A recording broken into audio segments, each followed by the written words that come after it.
Hello students, welcome to my channel. आज की इस क्लास में हम करेंगे part 4 on LSS MCQs. Let's start with the first question of fourth part. What does a broad peak in scattering intensity distribution indicate about a sample? Sample के बारे में जब स्कैटरिंग इंटेंसिटी डिस्ट्रीब्यूशन है, उसका peak है वो broad आ रहा है, तो वो क्या इंडिकेट करेगा? Option A mono dispersed sample, option B poly dispersed sample, option C low sample heterogeneity, option D high sample concentration. Correct one is poly dispersed sample, यानी कि जो सैंपल हमने लिया है वो पॉली डिस्पर्स्ड है। नेक्स्ट है which factor does not influence the scattering intensity in near scattering? कौन सा फैक्टर है जो इन्फ्लुएंस नहीं कर रहा है, नॉट इन्फ्लुएंस इन जो स्कैटरिंग इंटेंसिटी है उसको किसके अंदर, मिया स्कैटरिंग के अंदर?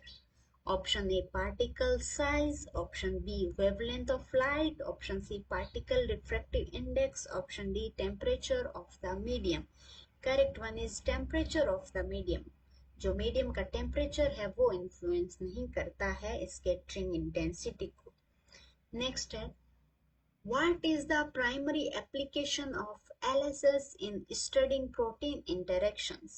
जो प्रोटीन इंटरेक्शन की स्टडी है उसके अंदर हम LSS का यूज क्यों करते हैं, यानी कि उसका क्या प्राइमरी एप्लीकेशन है, इसकी वजह से हम इसको यूज करते हैं प्रोटीन इंटरेक्शन की स्टडी के लिए। Option a determining molecular weight, option b analyzing aggregation states, option c measuring enzymatic activities, option D identifying amino acid sequences. Correct one is analyzing aggregation states. Next, which biological sample property can be directly measured using LSS? Biological sample की कौन सी property है उसको directly measure करने के लिए हम LSS का use करते हैं? Option a chemical composition, option b structural organization, option C enzymatic activity, option D genetic information. Correct one is structural organization, कि जो स्ट्रक्चर है वो किस टाइप से ऑर्गेनाइज हो रखा है उसके बारे में स्टडी करने के लिए हम यूज करते हैं LSS को। नेक्स्ट है how does an increase in the wavelength of incident light affect Rayleigh scattering intensity? जो रेली स्कैटरिंग इंटेंसिटी है उसको अफेक्ट कर रहा है कौन? जो इंक्रीमेंट देखने को मिल रहा है वेवलेंथ के अंदर, जो भी लाइट हम सैंपल के अंदर प्रोवाइड कर रहे हैं उसके अंदर उसकी वेवलेंथ यदि इंक्रीज हो रही है तो वो कैसे अफेक्ट करती है रेली स्कैटरिंग इंटेंसिटी को? Option a increase intensity, option b decrease intensity, option c no effect on intensity, option d changes scattering angle. Correct one is decrease intensity, यानी कि ये कैसे अफेक्ट कर रही है, इनवर्सली प्रोपोर्शनल, यानी कि वेवलेंथ इंक्रीज हो रहा है तो इंटेंसिटी क्या हो रही है, decrease. Next, what does a narrow peak in the scattering intensity distribution suggest about particle size distribution? जो पीक है वो नेरो आ रही है तो वो किस टाइप का पार्टिकल के साइज के बारे में क्या बताएगा? Option A highly polydisperse, option B monodisperse, option C heterogeneous sample, option D low concentration. Correct one is monodisperse. जो पार्टिकल हमने या जो भी सैंपल लिया है वो मोनोडिस्पर्स टाइप का है, क्योंकि उसके जो स्कैटरिंग इंटेंसिटी है उसकी पीक आ रही है narrow. Next, which light scattering technique is most suitable for studying the diffusion of small molecule in solution? क्या स्टडी करना है हमको? डिफ्यूजन को स्मॉल मॉलिक्यूल्स की सॉल्यूशन के अंदर जो प्रेजेंट है उसके लिए हम कौन सी लाइट स्कैटरिंग टेक्निक का यूज करेंगे?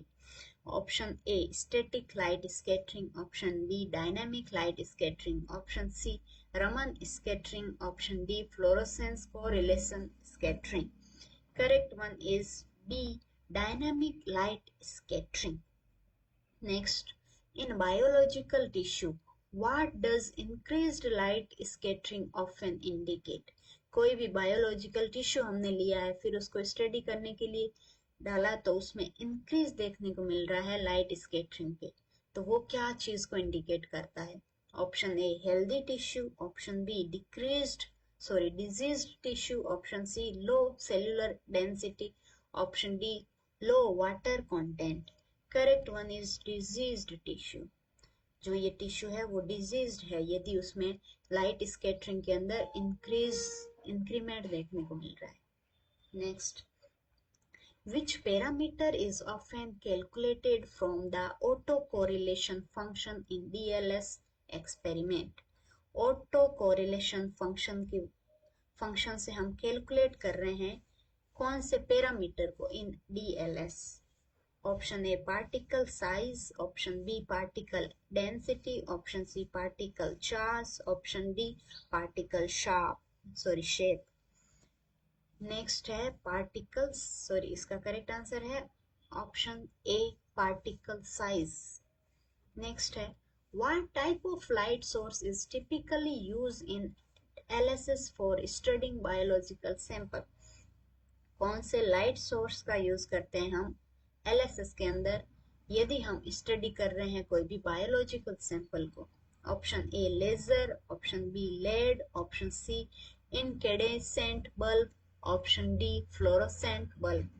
Correct one is laser. हम लेजर यूज करेंगे LSS के अंदर जब हम बायोलॉजिकल सैंपल की स्टडी कर रहे हैं।